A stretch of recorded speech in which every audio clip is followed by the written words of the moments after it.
En France. Ok, là c'est bon. Alors déjà ton impression sur ta petite démonstration là? Ça a été sauf la dernière course que j'ai bien foiré, mais bon ça peut arriver, un champi qui passe pas ou un CPU qui te pousse dans le trou, voilà. Bon. Mais les 4 autres courses étaient correctes, donc ça va, c'était bien. Quand tu as joué contre les autres, pourquoi pitch sur Mario Circuit 3? C'était un petit... il m'a dit qu'il avait jamais joué en plus, donc je me suis dit que j'allais prendre un perso un peu moins bon en le rapetissant un petit peu en plus, donc voilà, histoire de diminuer l'écart entre nous, mais bon, il s'est bien débrouillé quand même. Ouais, de ta moitié dans la terre, c'était quand même impressionnant avec pitch. Ouais, en plus ça m'a permis sur ce circuit-là de démontrer certaines techniques comme le long boost ou l'infinity boost qui permettent effectivement de couper à travers les portions de hors circuit, et du coup c'est souvent assez impressionnant pour le joueur lambda ou le grand public, quoi.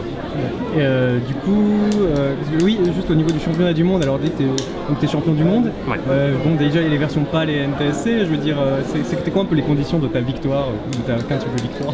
Alors en fait le championnat du monde du coup se déroule pour l'instant sur la version PAL, donc européenne du jeu, et il se déroule sur les 4 modes de jeu, et donc on fait un mode par jour. Donc le premier jour c'est le time trial, le deuxième jour le match race, le troisième jour le battle et le quatrième jour le grand prix. Et du coup on a une phase de poule qui se déroule l'après-midi et les phases finales le soir, qui regroupe les 16 meilleurs joueurs, donc avec un tableau type Coupe du Monde à partir des 8e de finale. Et du coup chaque jour on attribue un certain nombre de points aux joueurs qui atteignent les phases finales notamment, et du coup à la fin de la semaine on additionne tous les points qu'on a obtenus durant les 4 jours, et celui qui récolte le plus grand nombre de points est déclaré champion du monde. D'accord. Voilà.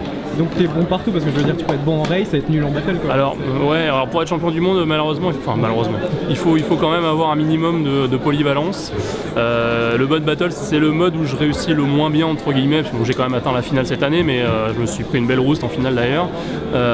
Mais j'ai gagné quand même les 3 modes racing, les 3 autres modes cette année, donc effectivement on peut avoir des points forts et des points faibles, mais il vaut mieux que les points faibles soient pas si faibles que ça, sinon c'est très vite compliqué.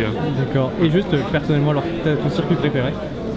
C'est toujours l'éternelle question, j'en ai plusieurs. Alors je dirais Mario Circuit 2 quand même, malgré tout. Il permet de faire plein de techniques très différentes et très spectaculaires, notamment tous les différents types de boosts en fait, qui existent dans Mario Kart. Donc il est très riche, et c'est le seul qui possède une flèche turbo en time trial notamment. Donc voilà, il permet vraiment d'avoir des scénarios très sympas en course, et puis de démontrer des trucs très spectaculaires. Et celui qui te réussit le mieux peut-être? Réussit le mieux, le même, je pense, hein. Ça va de soi. T'as des records du monde en time trial par hasard? J'en ai encore quelques-uns, j'en avais un peu plus il y a quelques temps, mais il y a un autre joueur français qui est arrivé sur la scène et qui est devenu numéro 1 mondial notamment de ce mode-là, et qui a trusté vraiment énormément de records du monde, mais il m'en reste quelques-uns, notamment en PAL, je pense qu'il m'en reste 5 ou 6. Sur les 40 possibles. Et en NTSC peut-être 3 ou 4 aussi sur les 40, donc c'est quand même pas mal. Ah, du coup tu t'entraînes sur les 2 versions en fait? Ouais, alors bien que le championnat du monde ait lieu exclusivement sur la version PAL, il faut savoir qu'il y a des sites de classement en ligne qui existent sur internet dans les modes time trial et grand prix, et du coup qui différencient, enfin il y a 2 classements PAL et NTSC, du coup oui on s'entraîne sur les deux cartouches, quoi.